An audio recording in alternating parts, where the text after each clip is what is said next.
خداوندا، دریای قلبم را به تو می سپارم. از غمها و کینه ها زلالم کن تا همیشه پاک بمانم، نیک بیندیشم و مهر بیفشانم.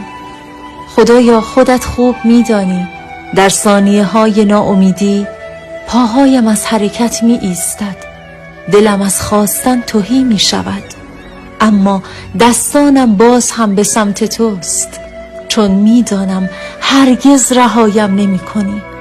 پروردگارم، تا مادامی که تو را دارم و دلی که صدایت می کند، امید در وجودم موج می زند. من با تمام توانم برای خوشبختی و موفقیتم تلاش می کنم و می دانم که تو با تمام قدرتت تلاش مرا به ثمر می رسانی. الهی آمین.